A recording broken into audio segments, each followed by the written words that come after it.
Bienvenidos, un saludo al teleauditorio, a una nueva emisión del programa Conceptos en Juego del Instituto de Ciencias Sociales de la Universidad Juárez del Estado de Durango. Y aquí estamos de nuevo el equipo, Vilma, Elizabeth, Horacio y su servidor Héctor Marín. El concepto, la dinámica del programa es que ponemos un concepto sobre la mesa y a partir de él, que son conceptos que se derivan inclusive de palabras del uso cotidiano, pero que ya como conceptos pueden adquirir un significado o diversos significados o significantes, analizados desde diversas perspectivas. En esta ocasión conversaremos en torno acerca de lo que es la vida, pero la vida entendida no como un proceso biológico, sino también como a partir de los marcos de sentido. Por marcos de sentido vamos a entender aquellas normas que nos permiten conducirnos en la relación y en la vida cotidiana, en la relación con los demás y en la vida cotidiana. Es decir, cómo podemos reconocer lo que es una vida digna o una vida precaria, a partir de dónde, a partir de qué elementos podemos reconocer al otro como una vida para ser vivida, la vida concreta, ¿sí? En este sentido, estos marcos de sentido vienen determinados desde el poder, porque para vivir una vida se vive para los otros, ¿sí? En ese sentido, ¿cómo podríamos caracterizar lo que podría ser una vida para ser vivida dignamente? Bien, saludos a todos. Ahora estamos aquí nuevamente. En un momento más vendrá también nuestro compañero Joaquín Sandoval para seguir platicando sobre estos conceptos en juego. Y bueno, filosóficamente, a modo de conceptos y para poder jugar con ellos, habrá que intentar prefigurar o tener una idea de una definición de la vida, ¿no? En el programa anterior hablábamos de muerte como una posibilidad y ahora estamos por decir en la contraparte y además una idea de dignidad, ¿no? Porque una cosa es, como mencionabas tú ahorita, un proceso biológico, como decir, bueno, la vida se termina en el punto en donde ya el organismo ya no da más o no quiere vivir o se programa, como decíamos también en el programa anterior, pero ahora podríamos en un momento polemizar y tomar los conceptos de una idea quizás de una vida bastante humana al tener que hablar de dignidad, ¿no? Muy difícilmente me imagino a un perro o a una planta pensando si su vida es digna o no es digna.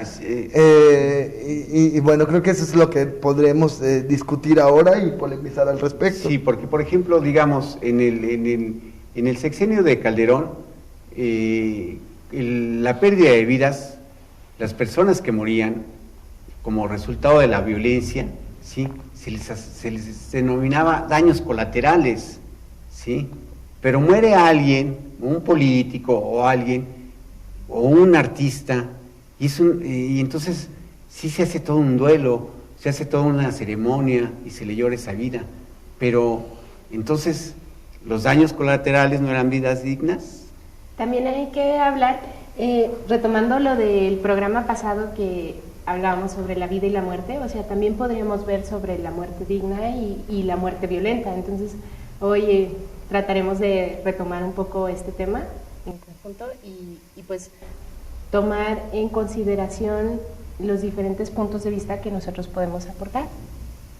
Pues sí, y ahora, hay que dimensionar las cosas, compañeros. Hablando de la muerte de un artista y lo que eso puede llegar a significar socialmente, porque socialmente se pone y se coloca a una persona en un lugar privilegiado y lo que puede ser el olvido de otros de esos daños colaterales de los cuales a lo mejor no se toma el mismo valor. Ahora Juan Gabriel está hasta en los recibos de Telmex, ¿no? O sea, los recibos de teléfono, y tenemos no solo a los 43 normalistas que no se toman en la misma dimensión, sino, como decíamos y discutíamos al respecto, muchísimas personas desaparecidas que no van a aparecer nunca en un recibo. Recordemos, y esto me lleva a la sociedad norteamericana, como cuando alguien desaparece, aparece en los cartones de la leche, ¿no? No sé, ¿dónde ponen los demás? Quizá los demás ponen como mayor o menor valor la vida de determinadas personas, ¿no? Y eso nos lleva a discutir una noción de valor sobre estas vidas, ¿no? Sobre todo porque inclusive no nos refiramos nada más a los muertos, hablemos también de los refugiados, de los que están huyendo de Siria, ¿sí? O sea, ¿son consideradas vidas? ¿Son consideradas unas vidas dignas? O desde el punto de vista, ¿cómo el capitalismo ha llegado a un grado de individualizar las vidas y considerarlas de acuerdo a cierto valor, ¿sí? Entonces, quizás aquí haya que replantear a partir de qué marcos de reconocimiento podemos recuperar ese valor de la vida. Yo aquí quiero hacer una introducción a lo que viene siendo los conceptos de valor. Los psicólogos, por lo general, trabajamos con esos significados que le damos las personas a cada cosa o a cada evento en nuestras vidas. Por ejemplo, tenemos la creencia, y de hecho se ha comprobado, de que nuestros significados los vamos trazando a lo largo de nuestras vidas, principalmente en época temprana, niñez y adolescencia, en base a nuestras vivencias, y vamos creando esquemas. Por ejemplo, si yo tuve una infancia feliz, seré un adulto feliz. Si tuve una infancia triste, seré un adulto triste. Sin embargo... Esa es la construcción de los marcos de sentido. Exactamente. ¿Sí? Sin embargo, lo interesante es que se puede cambiar estos marcos de sentido, que es lo que se hace en psicología, bueno, lo que se intenta hacer en psicología, ayudar a la persona a que cambie el significado de manera que pueda tener una vida, una calidad de vida mucho mejor. Eso es lo que se intenta en psicología.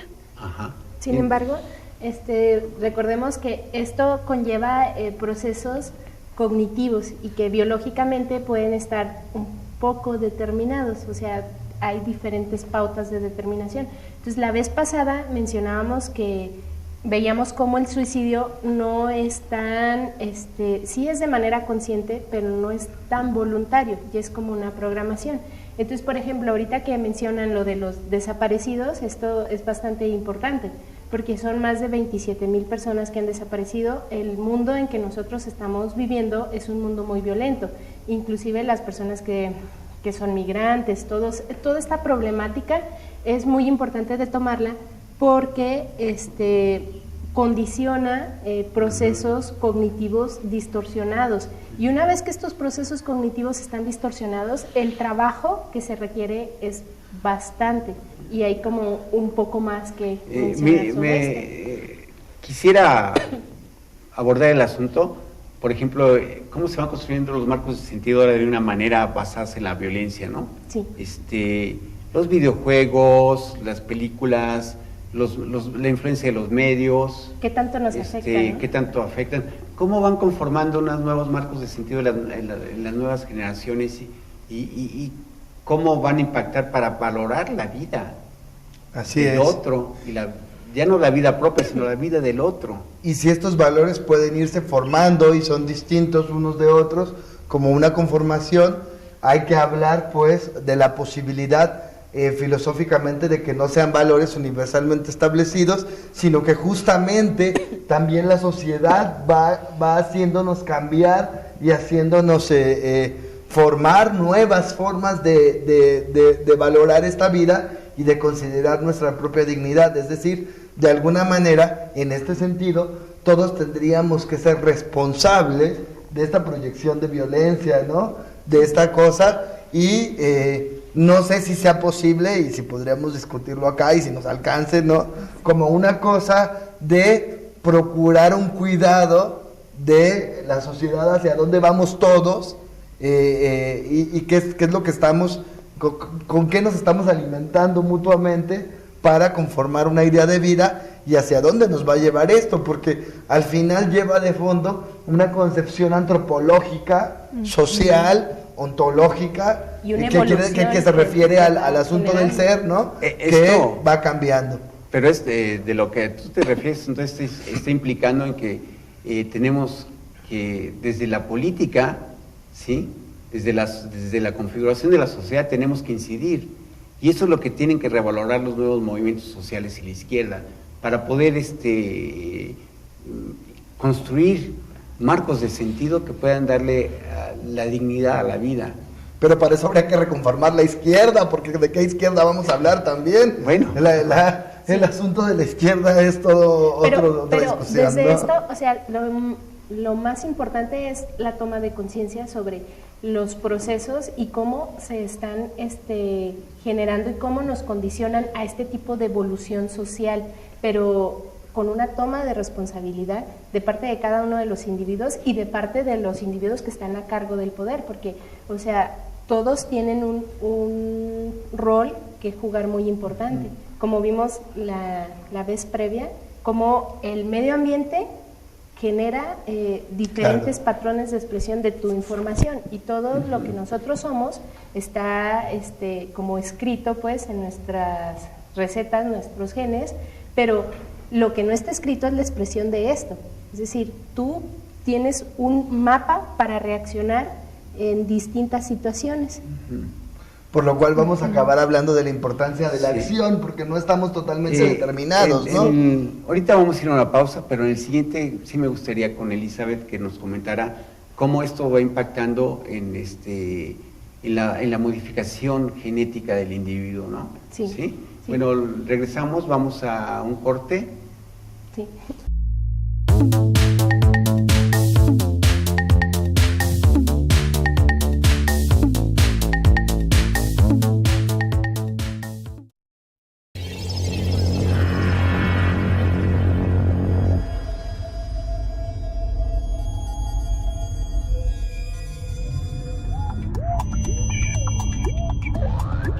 En nuestra máxima casa de estudios, algo importante se está gestando. TVUGED evoluciona. Cambiamos para ofrecer más calidad y reforzar el contacto con nuestra gente. Porque se puede ser actual, manteniendo las raíces. Y aunque nos vemos distintos, vas a reconocernos. TVUGED ha renacido. Con visión universitaria.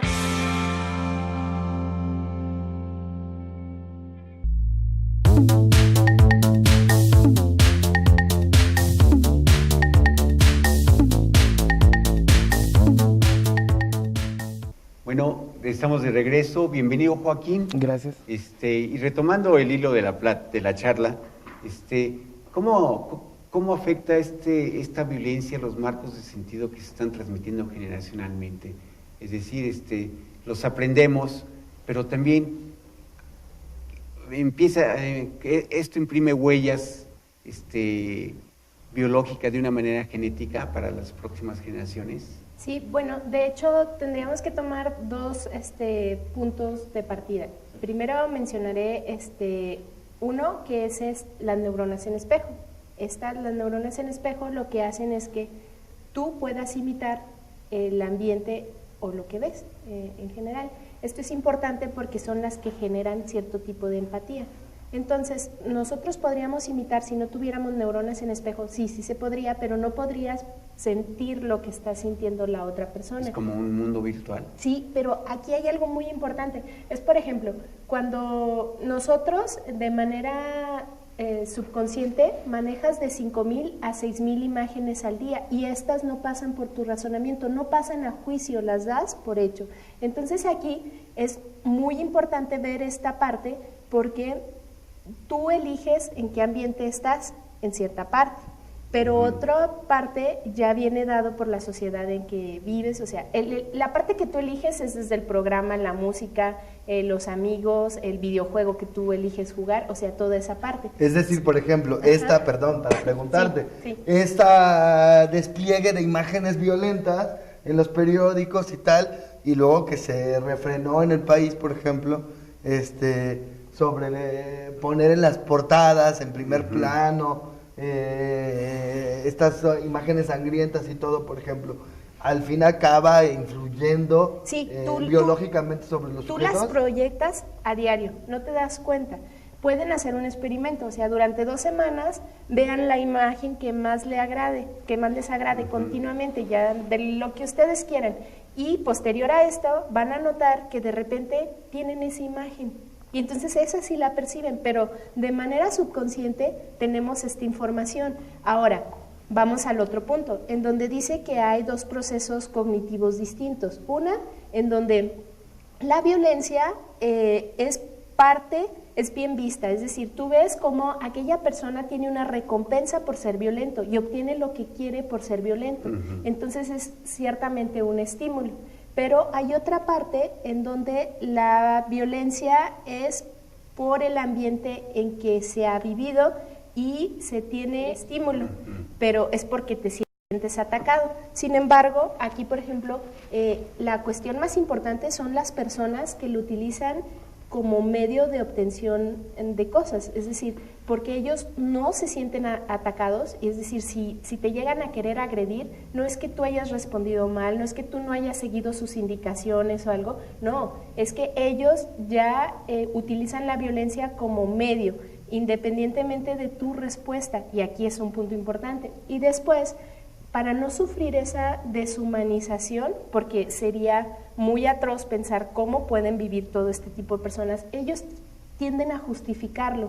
Su mecanismo cerebral tiende a generar excusas, es decir, no, es que aquella persona me roba mis oportunidades, aquella persona tiene lo que yo me merezco, es que es mi trabajo, o sea, lo tienden a enmascarar para no afrontar esa realidad. Y aquí hay un problema muy severo, porque una vez que se generaron estos procesos, es muy difícil de cambiarlos.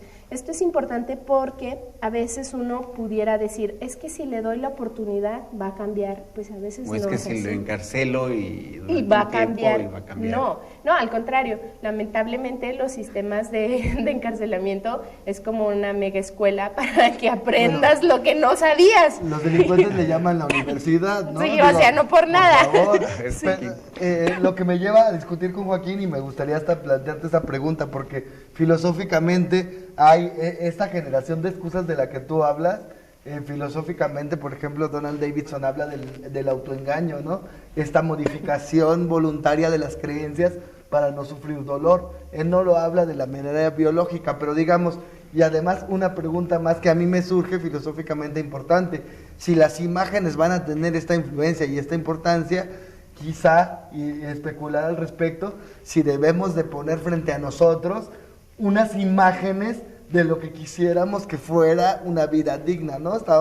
Empezamos también hablando de dignidad, y esto creo que aquí hay mucho terreno para discutir. La violencia es instrumental.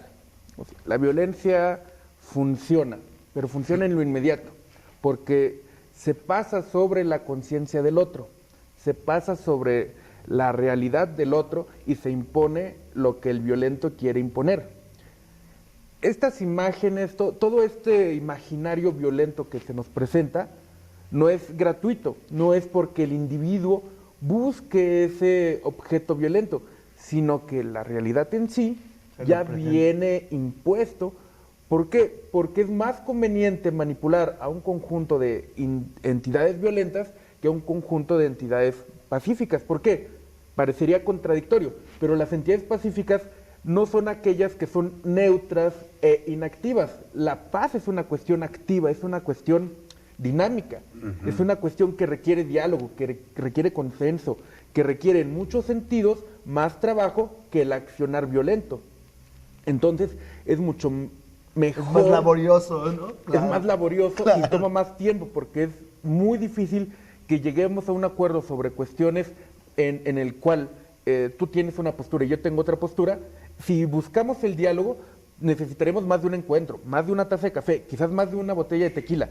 Y en cambio, en la cuestión violenta, yo saco una pistola y se acabó la discusión. Más de un programa. Claro. Sí. Sí, en ese sentido, entonces, tendríamos que, para repensar en nuevos esquemas, en una nueva concepción de cómo reconocer lo que es una vida, como vida, aquí entonces tendríamos que hablar de responsabilidad, la responsabilidad como desde la ética, ¿no?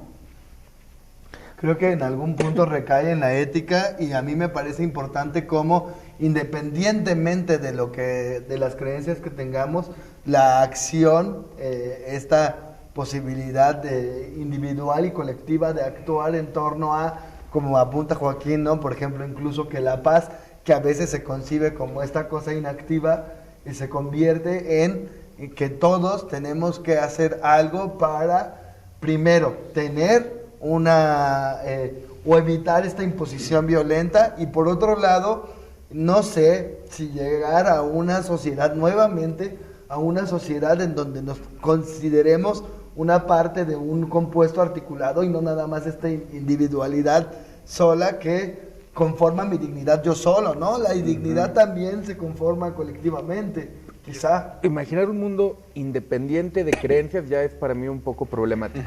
Sí. Porque es ahí donde entra el asunto. Yo tengo la creencia de que esto es lo mejor para mi pueblo. Sí, no decía independiente de creencias como despojarme de ellas, ¿no? Quiero decir, tengo tales creencias y tales son distintas, y en ese diálogo a lo mejor con mis creencias y con las tuyas poder llegar a una vida en donde se trabaje por esta las parte creencias pacífica, son valores, digna. ¿no? También- De creencias como valores, Ajá. una forma de valoración. También tomar la responsabilidad, o sea, porque si vemos que cada detalle, o sea, que la decisión más importante no viene presentada como un examen, o sea, viene en cada detalle que eliges. Así es, Eso es. Ahorita yo pienso en el caso de la niña Juliana, no sé si han leído algo al respecto, en Colombia, en donde un arquitecto secuestra y termina matando a una niña, creo que de 10 años. Entonces se hace un análisis de la persona esta y vemos cómo a partir de la familia le han ido solapando muchas cosas y este señor, este arquitecto, presenta unas patologías que dice por ahí alguien que comparte un escrito en las redes, que claramente se ve que con el DMS-5, ahí entra este señor, este tipo, el arquitecto, ¿no? Pero como esta persona que comete este ilícito, este delito, se ve cómo claramente desde pequeño en la familia se van transmitiendo esos marcos de sentido que le van a permitir actuar de esta manera. Y no solo a través de los marcos de sentido. Si retomamos del programa pasado, vimos que el estrés postraumático y estas vivencias se heredan de manera epigenética a las siguientes generaciones. Entonces, ahí es trabajo de todos, porque a veces puedes decir, mi familia está bien, y la familia de enfrente tiene este tipo de problemática, pero no es mi caso. Entonces, tú dejas pasar el tiempo y tú no sabes si aquel descendiente de esa familia va a matar a tu descendiente, porque al fin y al cabo es una interacción que requiere apoyo y ayuda. La idea aquí es saber cómo poder ayudar, porque es bastante complejo una vez que ya se logra un punto tan dañado en estos individuos. Yo creo que ya casi nos iremos Sí. del bloque. Yo diría que en esto, bueno, no sé si sea un modo de cerrar o no, pero lo que hemos estado tratando de ver, yo creo que hay factores determinantes, como cosas que no podemos cambiar, y quizás otras condiciones que sí podríamos cambiar. Y para hablar de una vida que valga ser vivida, de un concepto de dignidad y todo, creo que nosotros tendríamos que situarnos en estas circunstancias que no podemos cambiar, conocerlas, saber cuáles son, saber, tener una idea muy clara de nuestra situación y actuar al respecto, ¿no? Para poder no creer que siempre vamos a tener un destino del cual no podamos escapar, sino tener otra vez este rescate posible de la acción, ¿no? Quedaría una pregunta, pero bueno, al final, Joaquín, a ver...